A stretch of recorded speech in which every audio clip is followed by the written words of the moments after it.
Hello everyone, welcome back to the channel. I'm Tom Worth Jr.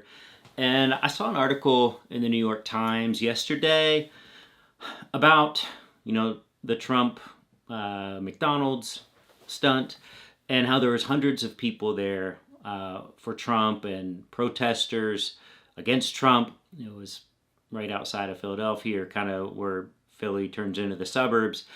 And just about how escalating everything is. And one of the comments there, actually the exact, just so you can look it up yourself, it was New York Times yesterday, as Trump served up McDonald's fries, vitriol boiled outside. And there's a guy, a 57-year-old guy, who summed it up in something that I'm seeing in my own comments on my own videos and my own numbers. I'll share some of those with you in a second. What it can seem like versus what the reality is as borne out by the numbers. A 57-year-old man who lives in the neighborhood and works in pharmaceuticals. He says he's just calmly there wearing a t-shirt saying, "Weird, stop bullies and criminals, vote for freedom." He says, "Just making sure our message gets heard." Asked why he had chosen to spend his Sunday in this Trump-adjacent manner. "The Trump message is always louder, crazier," he said. "That doesn't mean it's the majority." And that is very true. Someone else, a 77-year-old woman, a retiree, had a Dump Trump hat on. And she says, "You remember what they used to call the silent majority? I kind of think that's the Democrats now." And I do too, because sometimes in my comments, it seems like some Trumpers are just kind of shouting down what I'm saying. And sometimes there can be more Trump comments than Democrat comments, and not very often. And that's only, it has to do with the way YouTube surfaces them to me. I get through them all eventually, but when you see 3 or 4 in a row, which I have seen on occasion, and they're just so so crazy, over the top, just confrontational, and so angry. And I know people who are looking through the comments might see some of those and be like, "Wow, there's so many of them out there," and there aren't. It's just that you Trumpers are so loud and obnoxious in many cases. And that's what we see at these rallies. And I've talked before about what I used to see in 2020, and then after 2020 for a while, several months anyway, after 2020, after the election nonsense, the stolen election nonsense and the January 6th stuff. But it's not there anymore, where I could see a certain place where Trump people would be hanging out in front of the Harley dealer over on I-20 here in Arlington. And I haven't seen it in a few years now, and I was just out there Sunday, and again, no trace of it. So it's not what it was, but the tactic is still there to be aggressive, to be confrontational, to be loud, to be in your face. There was another thing in here, and the Democrats are not totally blameless here, but just the ratcheting up of the Trump people. "I'm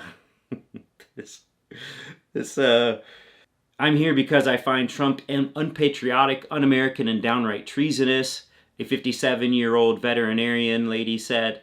She said she worried a lot about what might happen. Even if Trump lost the election, she glanced around at her neighbors, because these are who are at these protests, or at this protest of this McDonald's thing, and also other Trump supporters there. She said, "I feel like January 6th was maybe a trial run, and now they're a lot more organized and a lot angrier. Just then, a brawny man walked by and yelled, 'Trump 2024, inches from her face.'" That's inches. You have a brawny man come up inches from your face yelling Trump 2024. He's looking, and again, this is a 57-year-old woman he's doing this to. This is what they do. And and when I see these these videos, these comments on my videos, it just doesn't really represent reality. There's a stat, and I don't think normal viewers can see it. I think just the creator can see it, and it's a stat of how many likes. I mean, you could probably see how many people have likes on my videos, but the percentage of likes, and I don't know if it's here or not, but I think the lowest, so out of hundreds of likes per video, hundreds of comments in some cases, a lot more likes, and you can have dislikes too, but the lowest I have seen for a percentage of like versus dislike, like 84, a little over 84%. Typically it's 97.6% likes versus dislikes, 98%, 99.2%. You wouldn't feel that just by reading the comments. You would feel like, wow, there's a lot of Trump people and they're really angry. The Democrats, you can be angry. I'm not saying you can't. But the Trump people are just being really loud and obnoxious. And I'm not discouraged by that. I know that's how it goes. I know that we didn't have this kind of near violence or violence in some cases back when it was George W. Bush or Mitt Romney or John McCain. This started when it was Trump in 2016 against Hillary. Just the anti-Hillary, just absolute maniacal rage against her. I was pretty pissed at her too. I've said many times, I voted against her. I didn't vote for Trump. Yes, I voted for Trump, and I'm ashamed of that. But I voted against Hillary Clinton.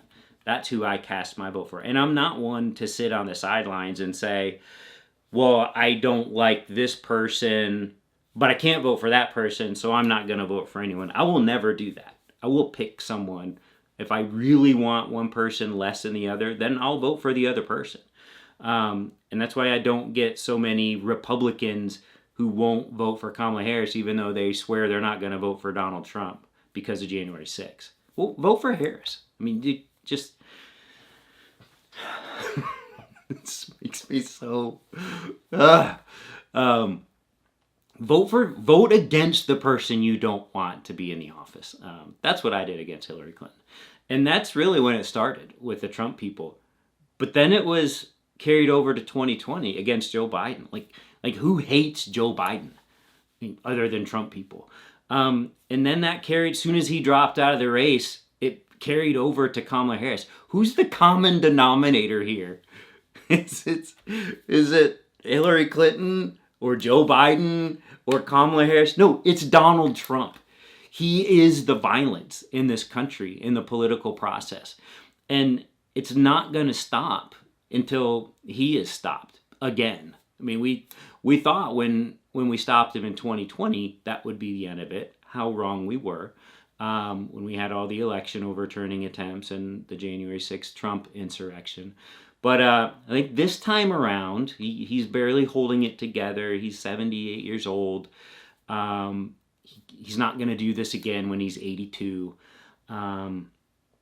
He just incites a level of rage and violence, really on both sides, but on his side in particular, that just needs to go away. And I will just say, don't be discouraged that there's more of them than there are reasonable people, because there aren't. They're just loud and obnoxious. And if you Trump voters are watching this video, you don't have to be that way. You can be civil. You can be reasonable. You can support your person. Just because Trump is trying to motivate you with fear doesn't mean you need to live your life by trying to intimidate other people. It's just no way to live. It's not civil. It's not civilized. Nobody wants to be around you. Nobody wants to be around that. So you don't need to do that. It's not working. We'll see on November 5th. I'll stand by my assertions. I just don't see it being that close, according to what the polls are saying now. I'm not buying these polls. We'll see, but just no matter who wins, just stop doing that. It's not helping anything, and that's really what I wanted to talk about today. And we got yeah, 2 weeks left, so we'll see how it all shakes out, and we'll talk tomorrow.